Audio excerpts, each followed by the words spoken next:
السلام عليكم ورحمة الله وبركاته. كم جرتن كبجمتودا جالتمتوني هردفتوني برسيسا ورما الحمد لله هني نغكوت نغين كي هنجار الله هن كبجارا باك جرت مرس نغم دعوتن كي فيديو ارا كن كيست ابلكيشني اجايباتني والسن برسيسا آپين كوني فائدہ نسارا گدارا كيستو سورا كيسني فاپين كوني هدو تکا بلبلا كيسن رات سنبر باشا چودا سورا بربادنه چودا اك بربادنه تي اكنما استوديو تي كيتي چودا سورا بربادنه اك بربادنه تي بفبر بربادنه چودا ايديت گدو دندے سن چودا آپين كن فائدہ تني چودا akkuma nama mana stuudiyoo dhaqee suuraa ka'eetti jechuudha.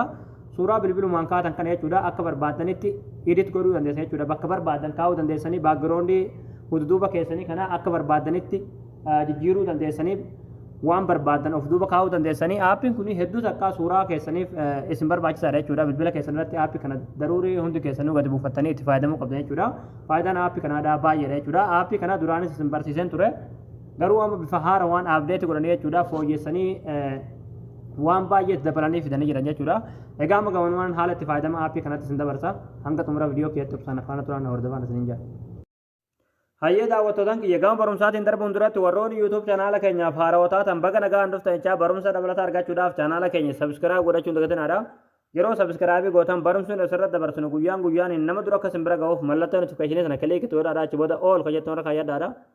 Video keenya nan baay'ee dargee kan rafaadamu laayik godhaadha barumsan garaadha isin darbee YouTube channel keenya jala seenaadha video baay'eetu jira irraa baradhaadha. Egaa gabanumaan hanga barumsaan dabarsaa hanga xumura video keessatti obsaan afaan turaan hordofaan isiniin jedha.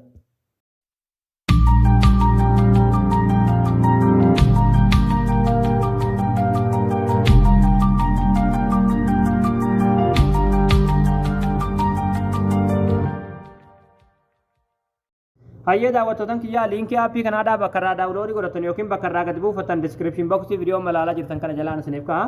Diskiripshin boksii jechuun warroota hin beekneef jechuudha. Barreeffama kanarratti yookiin qastii kanarratti yoo kilik gootan asirratti liinkii ni argattu jechuudha. Liinkii arma jalaa argatan kanarratti yeroo tokkoof kilik ni gootan jechuudha.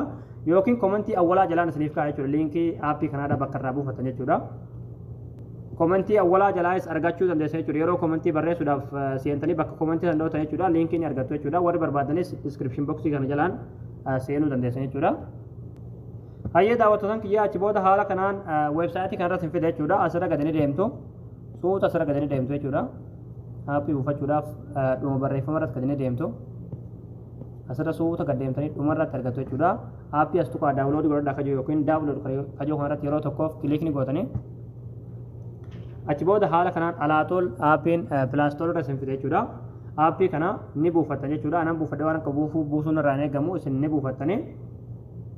Hayyee yeroo buufatan ofirratti kilikni gootanii achi booda haala kanaan aappirra galtu jechuudha. Yeroo haala kanaan aappirra galtan jechuudha. Suuraa barbaadan jechuudha. Akka barbaadanitti akka nama mana stuudiyoo ka'ee dhaqee suuraa ka'eetti jechuudha. Suuraa keessan akka barbaadanitti edit gochuu dandeessan jechuudha. Piroofaayilii gargaraadha. Yaani aappiin kun faayidaa hedduudha qaba. Piroofaayilii gargaraallee haala barbaadaniin istaayilii barbaadaniin uumachuu dandeessanii achirratti geet istaarii kana kilikni gootu. Achi booda haala kanaan isinii fide jechuudha. Yeroo haala kanaan isinii fide Hayyee daawwattootaan kiyyaa achi booda haala kanaan isinii banamaa asirratti start from photo kan yeroo tokkoof kilik godhan jechuudha. Aappiin kun waa hedduu tokko keessaa qaba. Faayidaan isaa hedduudha jechuudha. Namni yoo kilik fayyadame achi booda haala kanaan suuraalee bilbila keessa jiru jechuudha isinii fida. Isin as keessa deemtanii barbaaddu filachuu dandeessan yoo barbaadan immoo galarii seentanii filachuu dandeessan jechuudha. Fakkeenyaaf galarraa galu.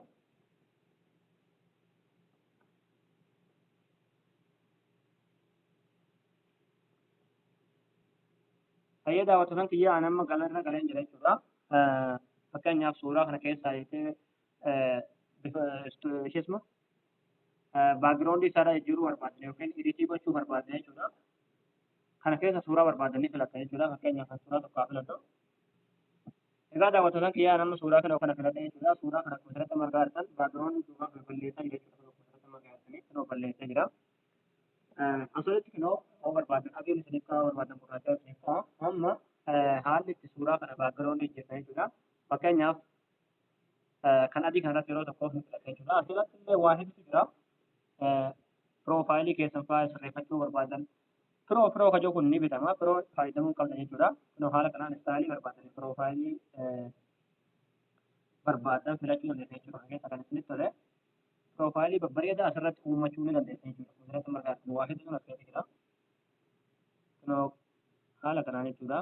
Istaayilii babbareedaa ta'een jechuudha. As keessa waa hedduutu jira jechuudha. kana keessa kan isinitti tole piroofaayilii godhachuu illee dandeenya jechuudha. Amma haalli nama istuudiyoo keessatti ka'ee suuraa kana baagiraawundii isaadhaa edit godhuu dandeessan yookiin balleessitanii kan biratti jijjiiruu dandeessan ol deebina. Kan awwalas ni dhufe filannoo amma awwalatti isiniif kaa'e kana adii gurraacha ammallee adii isiniif kaa'e jechuudha. Kan awwalaa kan filattu. Achi booda haala kanaan isiniif baasaa hanga inni isiniif baasaa kan noqsaan eeggatan. Egaa amma kana nu baasa jira jechuudha. As jalatti baagiraawundi kan jettu jechuudha. Baagiraawundi kanatti yeroo tokko kilikni godhatan. Achi booda ammallee haala kanaan filannoo isiniif kaa'a. Amma isin wanti gochuu qabdan as jalallee waa baay'een jira. Filteroota garaagaraa, tekstii garaagaraa waa hedduutu as keessa jira. Amma sana osoo hin taane wanni nu barbaadnu as keessa asirratti yeroo tokko kilik godhatan. Achi booda haala kanaan baagiraawundii isiniif baagiraawundii barbaadan jechuudha. As kala baagiraawundii hedduutu jira. Baagiraawundii duuba keessan kaayyachuudhaaf ijaarame jechuudha. Baagiraawundii hedduu kana keessa jira. Fakkeenyaaf kunoo kana keessa dhufne waa hedduutu as keessa jira jechuudha. Baagiraawundii kana hundumaa kana keessa kan isinitti tolee duuba keessan godhachuu dandeessan jechuudha. Isin galee fakkeenyaaf amma kana godhe haala kanaan jechuudha. Kunoo kuusuudhaaf margaa jirtan. Bifa kanaan yoo barbaadan baagiraawundii kunoo isinitti tolee kana godhachuu dandeessanii yoo barbaadan ammallee jijjiiruu dandeessanii yoo barbaadan kunoo kana roon kaa'ee kunoo kunis akkana jechuudha. Yaa'anii suuraa hedduutu as keessa jira. Yoo barbaadan ammallee as jalatti yoo barbaadan suuraa baagiraawundii bilbila keessaa illee filachuu jechuudha. Baagiraawundii babbareedaa bilbila keessaa yoo qabaatan illee kan bilbila keessan keessa qabdan illee fuuldura keessa godhachuu dandeessu jechuudha. Yoo barbaadan ammoo kan maatii hin qabu filattanii wanni gochuu dandeessan jechuudha. Yoo baagiraawundii mukaafaa barbaadan kunoo munni illee ni jira jechuudha. Bifa bareedaa ta'e kunoo kuusuudhaaf margaa jirtan kunoo barbaadan yaa'anii akka barbaadanitti baagiraawundii barbaadan sekoondii takka keessatti jechuudha. Osoo waan tokko hin illee jijjiirachuu dandeessan keessaa kan barbaade biroo kan jiru garuu qarshiidhaan bitame jechuudha. Kan itti baachuu qabdanii.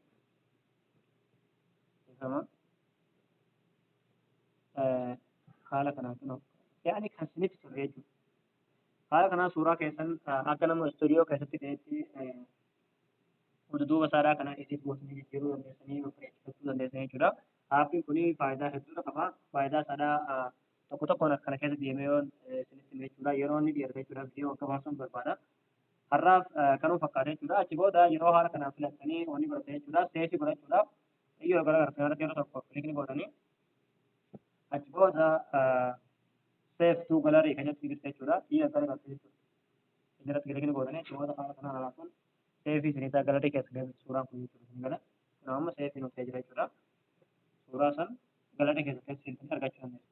Hayya daawwattoonni kiyyaa sinatti suuraa sinatti baagiraawundii ittiin suuraa kana ture jechuudha. Haala kanaan suuraa keessan babbareechifachuu dandeessanii isin jaa. Aappiin kun faayidaa hedduu qaba yoo itti fayyadaman jechuudha. Egaa barnoonni haaraa asirratti to'ataa barumsa bareedaa karaadhaa darbeessuudhaaf chanaala keenya haareewwata sabiskiraayib godhanii maatii keenya ta'uu danda'anidha. Akkasumas viidiyoo keenya kan namni baay'een argee qarraa fayyadamu laayik sheer godhuu barumsa barumsa waan hordofanii